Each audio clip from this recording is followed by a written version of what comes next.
Bien, bueno, buenas noches, muchas gracias a todos. Agradecido por la invitación de Shantou Institute of Ultrasonic Instruments, COE. Básicamente para hablarles un poquito de la ecografía en derrame pleural maligno, ¿no? Mi nombre es Juan Chino Mendoza y espero que esta presentación sea de su agrado. Tenemos algunos conflictos de intereses con algunas instituciones en Ciudad de México y con CUE Healthcare, ninguno de interés económico, así que vamos a continuar, ¿no? Vamos a hablar un poquito de lo que es el espacio pleural, anatomía ecográfica, el desarme pleural maligno. Vamos a observar si es que es útil la ecografía en el desarme pleural maligno y algunos procedimientos terapéuticos ya llevados a la práctica misma, ¿no? Al final, si es que existen algunas recomendaciones o preguntas, imagino que existirá una suerte de comunicación, tal vez por correo electrónico, tal vez por la misma plataforma. Estoy dispuesto a responder cualquier pregunta, ¿no? El espacio pleural. Esta presentación es bastante importante porque el espacio pleural delimita una suerte de superficie que existe más o menos de 1 a 2 milímetros sobre la caja torácica, ¿no? El espacio pleural, por mucho que se vea en estos cortes microscópicos, nada más es una franja, línea delgada de un 2 a 2 milímetros que está separada por una suerte de espacio graso, ¿no? Esta suerte de espacio graso eh, divide ya la cavidad torácica con el compartimiento de los músculos, llamado también fascia endotorácica. Como ustedes pueden observar, el espacio pleural es bastante delgado y en realidad es una suerte de dos superficies, una superficie parietal y una superficie visceral que van continuamente en movimiento. Existe también entre esas dos superficies, parietal y visceral, alguna suerte de poros que se van formando que sirven precisamente para el drenaje linfático. Estos poros en general son menor a los 5 a 6 micras y se representan de esta manera en los cortes histológicos. Estos poros linfáticos sirven específicamente en ya algunas patologías y en el desarme pleural maligno cobran una vital importancia. No se olviden que la pleura es una suerte de una superficie lisa que está subdividida en varios compartimientos en relación a las estructuras anatómicas que se encuentra. Existirá una pleura mediastínica mucho más central, una pleura parietal que está hacia la superficie de los arcos costales, los músculos intercostales, una pleura diafragmática que estará un tanto más inferior en contacto con el diafragma propiamente dicho, y los drenajes linfáticos precisamente siguen estas mismas rutas, ¿no? Algunas tendrán una suerte de rutas y el conducto torácico derecho o izquierdo, dependiendo en qué mitórax estarán. Pero casi todas llegan sobre los conductos torácicos y estos tienen un drenaje hacia superior, muy puntualmente a nivel de la pleura mediastinal. Ahora bien, cuando existe una suerte de compresión extrínseca, ya sea por un tumor, ya sea por el aumento de la densidad o un exudado o una compresión propiamente dicha, estos drenajes pues empiezan a llegar a comprimirse, ¿no? Observen de que ya estos poros que medían una suerte de micrómetros empiezan a tener un efecto ya mecánico y en estos casos donde la compresión es extrínseca, pues pueden llegar a comprimir indirectamente o incluso al conducto torácico. ¿Qué más tenemos que saber? Que entre las superficies pleurales pueden crearse una suerte de recesos. Estos recesos son virtuales. Ajá. El receso más importante es el accesorio de lásigos, que en realidad no es anatómicamente difícil de visualizarlo, sin embargo está presente casi en todos los pacientes en el lóbulo superior derecho, una variación un poco importante. Y lo que les comentaba hace ratos, ya viendo en cortes de tomografía, observen cómo es que la fascia endotorácica apenas es una pequeña línea y la superficie pleural en tomografía computarizada ni siquiera se logra visualizar. Observen cómo hacemos una magnificación y únicamente este espacio que es un poco más hipodenso, representado por la fascia endotorácica, se presenta ese límite entre la parietal y ya el músculo intercostal interno, ¿no? Ecográficamente, ¿cómo es que observamos? Estos son cortes de ecografías que se visualizan con un transducto lineal. Observen que estamos viendo varias estructuras anatómicas, desde la pleura, la fascia endotorácica, el músculo intercostal interno y los arcos costales, ¿no? ¿Cómo es que se observa la superficie pleural, parietal y visceral? Sencillamente se observa como esta línea hiperecogénica, ajá, que tiene una suerte de movimiento en cada ciclo respiratorio, ¿no? Esto es lo normal en realidad. Cualquier engrosamiento que exista en esta superficie pues ya va a empezar a producir alguna suerte de alteración. Normalmente en ecografía únicamente se ve la superficie parietal y no mide más de 2 milímetros en conjunto con la superficie visceral. ¿Cómo cambia la anatomía y el abordaje cuando existe ya patología? Pues realmente es interesante.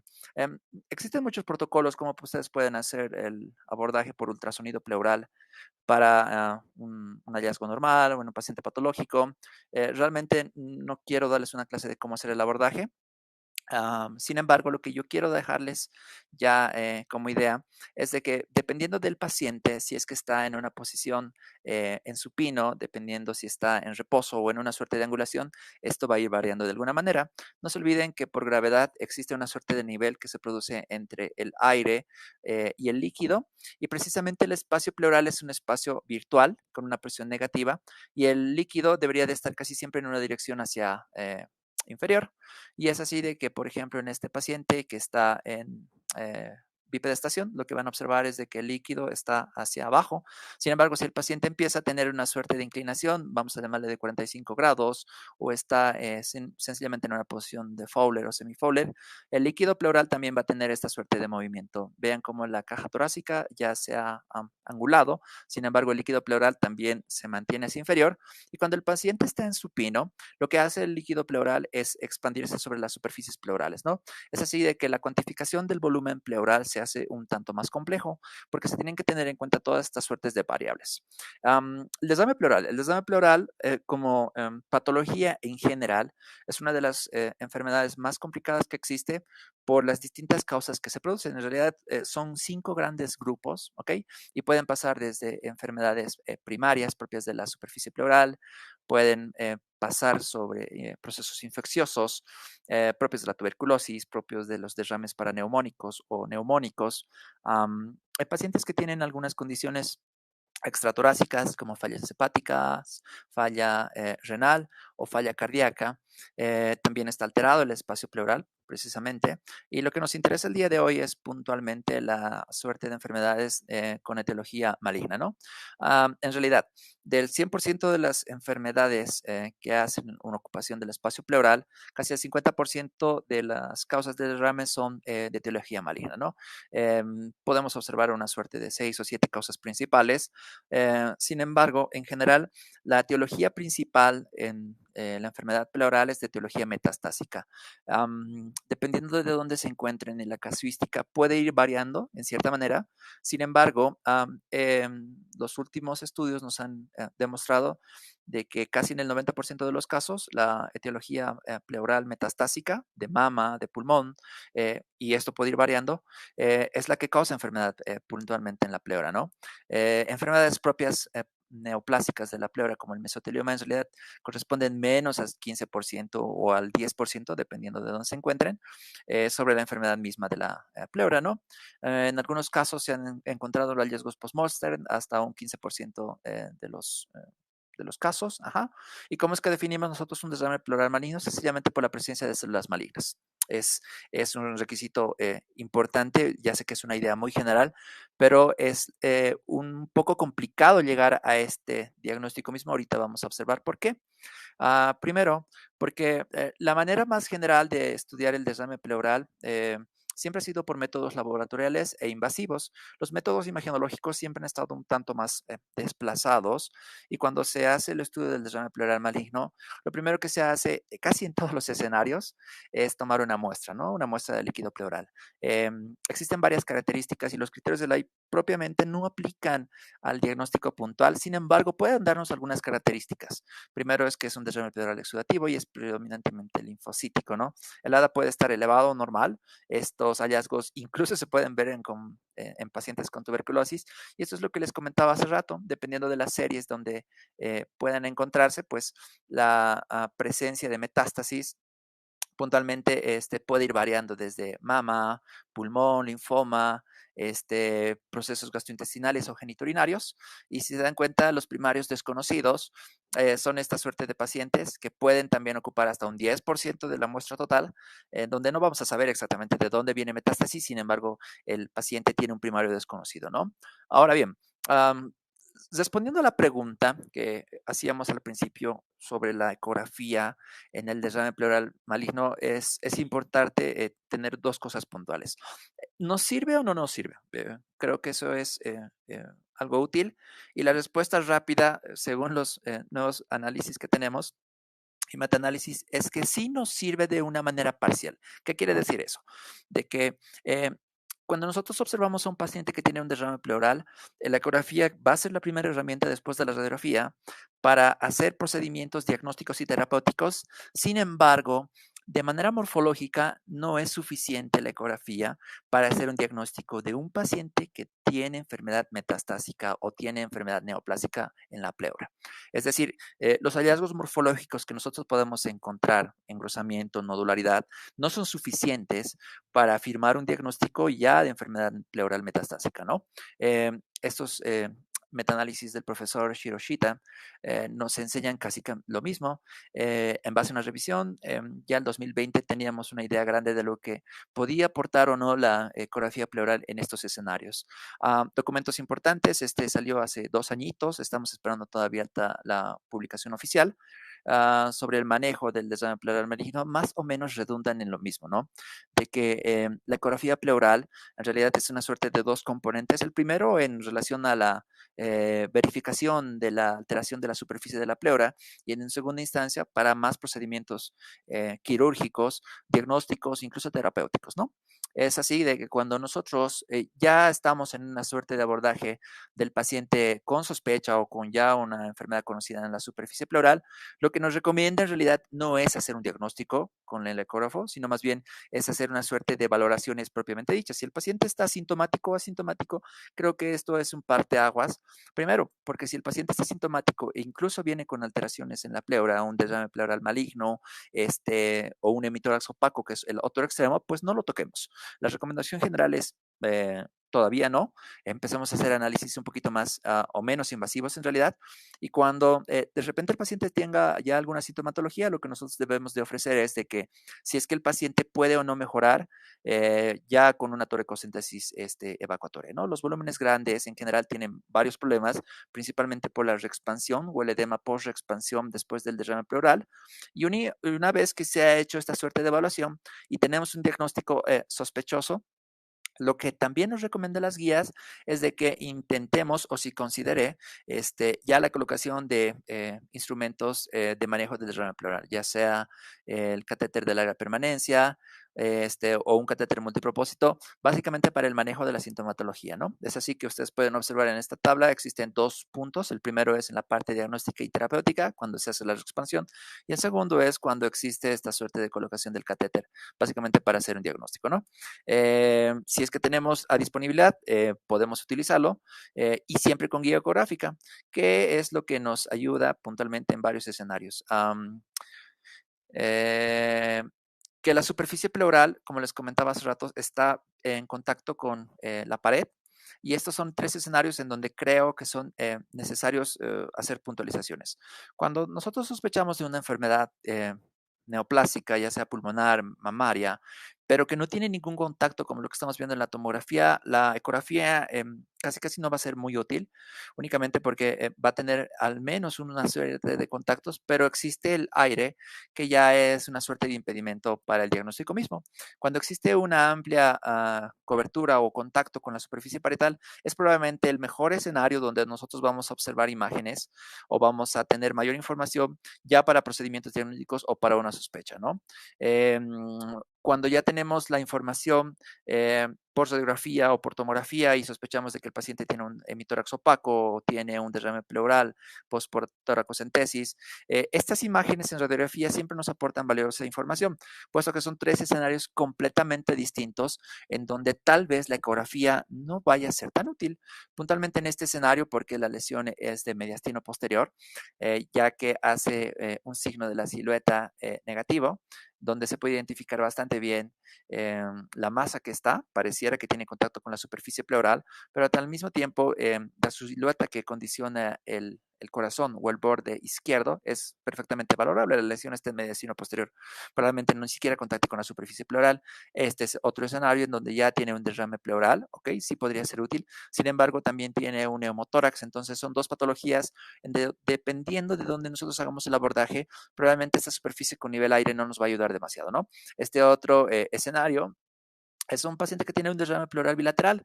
Este escenario francamente se aleja de lo que es común encontrar en el paciente que tiene el derrame pleural maligno, ¿no? Que es más bien una afección en un hemitórax que tiene presentación unilateral, generalmente con volúmenes un poquito más grandes. ¿Para qué sirve en general estos procedimientos que nosotros tomamos? Para hacer la evaluación inicial. Y eso es lo que ustedes van a observar cuando empezamos a hacer la evaluación de la superficie pleural. Lo que les comentaba hace rato, observen esta línea que es un poquito más hiperecogénica. Esta es la superficie pleural parietal, ¿ok? Lo que ustedes están observando en este reborde es el borde hepático y esta correspondería a la superficie diafragmática de la pleura también, ¿no? Y debería de verse siempre así. Ajá. Cuando nosotros hacemos ya la ecografía en estos escenarios donde observamos una superficie pleural que, si ustedes ven, es bien definida, es lisa, ecogénica, no tiene irregularidades, en general pasamos a sospechar de otras patologías, ¿ok? No necesariamente neoplásicas. Estos son nuestros escenarios en donde cambia completamente ya la evaluación, en donde uno, tenemos algunos factores propios del paciente y estamos utilizando ya sondas convexas, ajá, pero ya existe alteración de la superficie pleural. Observen en este caso, existe un engrosamiento que mide más o menos unos 1.2, no puede ver bastante bien, pero el caliper nos enseña ya que está bastante engrosado, ¿no? Este engrosamiento es focal. Si ustedes pueden observar, se puede observar la separación entre la superficie visceral de la pleura, la superficie parietal, y esta suerte de engrosamiento sería el único sitio donde es nuestra área de interés, ¿no? En estos otros escenarios, ustedes pueden observar que está sirviendo de guía para ya hacer una toracocentesis y un procedimiento diagnóstico, y lo que observamos es no una suerte de engrosamiento en la superficie parietal de la pleura, sino más bien en esta superficie que es más diafragmática, ¿no? En general, cuando ustedes pueden hacer el diagnóstico con un poco de líquido pleural, es suficiente incluso tomar 20 cc o 40 cc, puesto que ya sabemos ahora de que estos mismos bloques se pueden hacer una centrifugación. La centrifugación sirve para hacer un diagnóstico histopatológico, como estamos observando en estas muestras, e incluso se pueden utilizar para hacer estudios de inmunohistoquímica, ¿no? No se necesitan realmente a veces volúmenes tan amplios o hacer otros procedimientos tipo biopsia o tipo cortes para tener un diagnóstico actualmente, para tener ya un diagnóstico histopatológico o de inmunohistoquímica, ¿no? Algunas veces observamos estas superficies pleurales en donde puede ser un poquito complicado llegar a un diagnóstico, pero también la ecografía lo que aporta es hacer una suerte de procedimiento diagnóstico y una suerte de procedimiento terapéutico al mismo tiempo. Observen cómo es que se coloca un drenaje por guía ecográfica, se saca una cierta cantidad de líquido pleural bastante turbio, compatible principalmente con un proceso infeccioso, y ya por las imágenes que estamos viendo en la ecografía podemos fácilmente pensar en un empiema, ¿no? Observen estos inmunomarcadores que se utilizaron ya para sacar solamente 40 o 60 cc de líquido pleural. Fíjense que sirven bastante bien, incluso sirven para hacer el órgano específico que nos da una idea de dónde más o menos puede ser el primario, ¿ok? Y nada más es haciendo un procedimiento bastante sencillo. Ajá. La biopsia percutánea, cuando observamos las masas pleurales o el desame pleural con masa, como lo que observamos en la radiografía, sirven principalmente para ya tener un diagnóstico histopatológico cuando la lesión es predominantemente sólida, ¿no? Esta es una imagen macro y micromicroscópica, cortesía del doctor López Luna y de la otra Vázquez, del Instituto Nacional de Enfermedades Respiratorias de México, donde estamos observando básicamente una metástasis de un adenocarcinoma. Ajá. Creo que la guía ecográfica y la visualización que te da la pleura es bastante buena en ese sentido. Estas son otras imágenes que observamos en donde las lesiones guiadas por ecografía son bastante útiles. Observen cómo este nódulo de más o menos unos 2 centímetros contacta de manera pequeña con la superficie parietal, ya es una buena ventana para hacer ya un procedimiento diagnóstico, ¿no? Observen de que acá únicamente se ve una suerte de irregularidad en topografía del lóbulo medio y una imagen un poquito más radiopaca que está entre el cuarto y quinto arco costal del hemitórax derecho, ¿no? Esta imagen, acá está la biopsia y es compatible también con una metástasis de un adenocarcinoma. Algunas veces lo que nosotros tratamos de hacer es hacer muestras sobre la superficie pleural, pero el principal inconveniente que se tiene es que cuando la enfermedad no es tan avanzada y nada más evidenciamos esta suerte de engrosamientos, lo que tenemos que tratar de evitar es tener contacto con la superficie de pulmón, puesto que ese pulmón está sano, como ustedes pueden observar en las dos imágenes, el pulmón está moviéndose en conjunto con la respiración del paciente y lo que puede llegar a pasar es de que dependiendo del corte que hagamos o de la muestra que tomemos, tratar de evitar en mayor o menor medida la superficie del pulmón con la superficie parietal de la pleura. ¿Cómo hacemos esto? Principalmente con agujas de corte, ¿no? Estas son agujas de corte que ustedes pueden observar, eh, comúnmente conocidas con el nombre de agujas Trucut, pero en realidad nada más la marca, existen muchas otras marcas más y se definen por el tipo de mecanismo que tienen, ¿no? Hay algunas que tienen un mecanismo semiautomático, otras que tienen un mecanismo automático y otras que tienen un mecanismo de seguridad. Algunos cuentan con esta suerte de conectores que se llaman coaxiales y otros un poco más seguros que son unos coaxiales de plástico. En general, la ecografía pleural y la toracocentesis no es el único medio o el único mecanismo que se puede utilizar para llegar a un diagnóstico. Se puede hacer también toracoscopía, se puede hacer también ya para procedimientos terapéuticos, la periodicidad química o el catéter tonalizado. Y en realidad es el fuerte de la ecografía pleural, puesto que en tiempo real nosotros estamos guiando casi todos los procedimientos. Cuando hablábamos de ya procedimientos terapéuticos en relación a pleurodesis química, hay una variedad interesante de procedimientos, depende de dónde se encuentren ustedes, pues pueden encontrar desde el clásico talco pulverizado hasta lo que utilizamos normalmente, que es la mezcla con yodo povidona, ¿no? Observen de que existen algunas limitaciones, ventajas y desventajas, ¿ok? Algunos causarán un poquito más de molestia, como el talco pulverizado, y algunos, como la iodopovidona, en realidad tendrán grados variables de eficacia, ¿no? Si podemos observar la eficacia clínica, son variables, en general rondan el 75 al 85%, pero podríamos decir que por disponibilidad de iodopovidona siempre ha sido un material bastante utilizado, ¿no? Existen distribuciones de casos pequeños que han sido comparativos con talco, con iodopovidona. En general, las limitaciones y las diferencias más grandes, aparte de la eficacia en general, es más bien los efectos inmediatos que pueden llegar a producir, ¿no? Es bien conocido que el talco estéril, ya cuando hacemos una pleurodesis química, está muy relacionada con dolor, que es básicamente el contacto que tiene la pleura, la irritación química que se produce con la pleura parietal y el talco, y es así que en muchos casos, observen esta serie pequeña de casos, más o menos son 3 de cada 7 pacientes que han presentado un dolor severo, ¿no? Y en general, cuando utilizamos la pleurodesis con yodopovidona, no existen muchas molestias hasta las 2 horas, ¿no? Y en el caso de que puedan existir, en general son bastante limitadas o son leves. ¿Cómo hacemos eso? Pues dependiendo de cómo utilicen el protocolo. Este es un protocolo recomendado, que tenemos ya en el servicio instaurado. Y en general hacemos esta suerte de mezcla, ¿no? El video que ustedes están observando ha sido realizado por un residente de medicina interna, en donde estamos ya instilando tal cual la superficie pleural. Lo hacemos mediante catéteres de larga permanencia o catéteres tunelizados o catéteres multipropósitos para que el flujo unidireccional esté dirigido hacia la superficie pleural y hacia el sitio de interés que nosotros tenemos. La ventaja es que cuando nosotros utilizamos la ecografía pleural podemos colocar el catéter específicamente donde nosotros queramos. El catéter tonalizado siempre va a tener muchas ventajas, ¿no? Principalmente en pacientes que ya tienen un diagnóstico de derrame pleural maligno, puesto que disminuye la estancia hospitalaria, el procedimiento se puede hacer en casi 2 horas, no más, y el paciente se lo puede llevar a casa, ¿ok? Y realmente hasta ahora no tenemos un diagnóstico, perdón, no tenemos un estudio que haga una suerte de disminución de la eficacia comparado con algunos otros procedimientos, por ejemplo, BATS. Lo bueno y la ventaja de esto es de que puede el paciente llevarlo a casa. Observen que es un catéter bastante delgado, que en general no mide más de 5 milímetros, ¿ok? En su inserción, y que una vez que se entrene el paciente puede hacer los mismos drenajes de manera directa sin la necesidad de un personal sanitario. ¿Tiene ciertos inconvenientes? Sí, como cualquier catéter de exposición, principalmente el riesgo de infección. En general, estamos tratando de manejar ahora ya el estudio AMPLE 4 está haciendo una suerte de profilaxis y estamos esperando nada más los resultados para ver que no es necesario el retiro del catéter incluso cuando el paciente está sobreinfectado, ¿no? Es mejor hacer una suerte de tratamiento antibiótico esperando. ¿Cómo hacemos estos procedimientos? Pues dependiendo de dónde se encuentren ustedes, en general las vías grandes son como cualquier procedimiento de cateterización tunelizado, ¿no?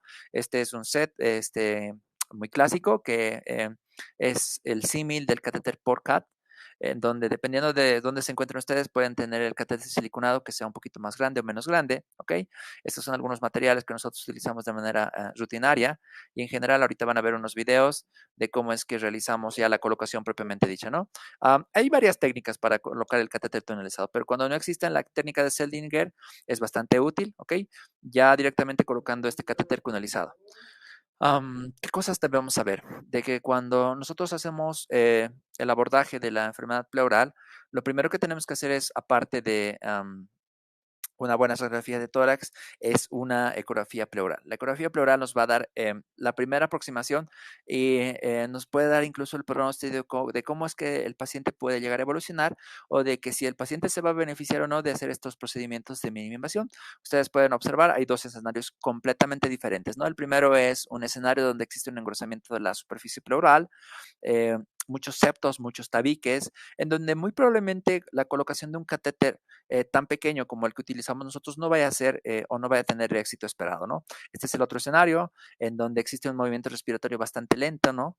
Fíjense de que el líquido es predominantemente necogénico y es bastante factible de que el paciente, si es que es sometido a un proceso de toracocentesis o de colocación de un catéter de larga permanencia, pues vaya a tener una buena tasa de éxito, ¿no? Existen algunas variables que nos van a ayudar a nosotros para ver si es que este paciente a fin va a tener una expansión pulmonar, que esto es lo que queremos. Recuerden que el espacio pleural es algo negativo, que hace presión negativa, pero de alguna manera cuando se reexpande, pues condiciona una compresión de del pulmón. Y estas son una suerte de variables, length, que nos ayudan a saber a nosotros más o menos si es que este paciente va a tener una adecuada reexpansión pulmonar, ¿no? Variables como el líquido pleural, el estado de Koch al momento de hacer la preevaluación. Ajá, y el tipo de tumor que nos pueden eh, dar de información, si es hematológico, si es metastásico de mama, ginecológico o es principalmente pulmonar, pues nos va a categorizar al paciente en riesgos, ¿no? Riesgo bajo, riesgo moderado, riesgo alto. Lo que nos interesa saber es de que en los pacientes que van a tener un riesgo alto, una vez sumados todas estas variables, es muy poco probable que vaya a tener una expansión pulmonar. Y lo que tratamos de hacer en este caso de pacientes es tratarnos de limitar a hacer los procedimientos menos invasivos o pedir una ayuda de la cirugía de tórax, ¿no?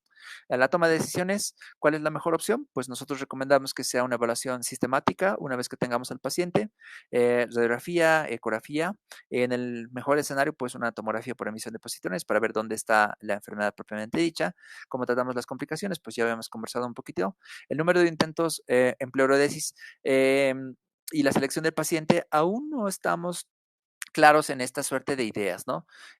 Incluso el manejo definitivo es esta suerte de escenarios en donde no tenemos todas las respuestas. El manejo y el abordaje del derrame pleural maligno, como habíamos comentado al principio, no es tan diagnóstico morfológicamente, sino más bien sirve a la toma de decisiones ya dentro del proceso terapéutico que podemos ofrecer como radiólogos, ¿no? Y al final pongo una opción que dice la tierra es de quien la trabaja, pues esta pregunta es siempre complicada. Pues, ¿quién lo ve primero? Nosotros, los radiólogos torácicos, lo ve el cirujano de tórax, lo ve el neumólogo, lo ve el médico internista. Vaya, es algo complicado de manejarlo y también es algo complicado de debatirlo. Realmente creo que el trabajo conjunto entre todas las especialidades podría ofrecer una suerte de mejor pronóstico al paciente, ¿no? Estamos esperando este resultado, el AMPLE 3 y el AMPLE 4. Este estudio está dirigido en Australia por el profesor Fitzgerald y lo que tratamos de hacer es ver si es que la toracoscopía por video es mejor que nada más el manejo por catéter pleural tunelizado, ¿no? Entonces, lo que tratamos de hacer es manejar al paciente que tiene un desarme pleural maligno ya en una etapa más avanzada y hacer la suerte de invasión lo menos traumática posible, la menor cantidad de estancia posible. Y estamos esperando los resultados. Ese ha salido el año 2022 y como decía un amigo, un colega profesor, pues no esperábamos que el manejo por catéter tunelizado sea mejor. Simplemente estamos esperando a que los resultados que tengamos de este tipo de manejos sean similares a los que se pueden ofrecer por videotoracoscopía, ¿no? Puesto que así ya disminuiríamos esta serie de invasiones un poquito más complicadas ya en los pacientes oncológicos, ¿no? Este, nada, quiero agradecer nuevamente a CIWI, quiero agradecer a toda la organización de CIWI Bolivia, a nombre de Fabio y a la organización por la invitación. Mi nombre es Juan Manuel Chino Mendoza y estoy agradecido con la invitación. Muchas gracias.